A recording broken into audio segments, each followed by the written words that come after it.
stage lights on. I would imagine it's going to be positioned absolutely arrow straight.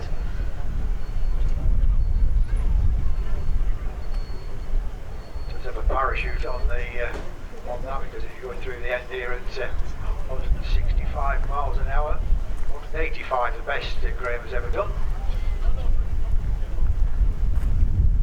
He's in stage now.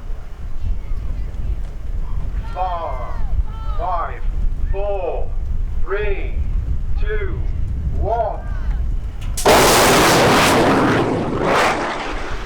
Now have you ever seen anything like that before?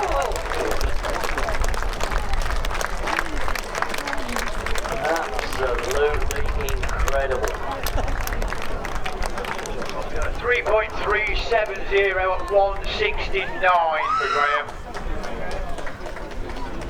3.370, and that's a new PB for Graham, and that's the best that has ever done. That is the fastest thing you've ever seen down here at Melbourne.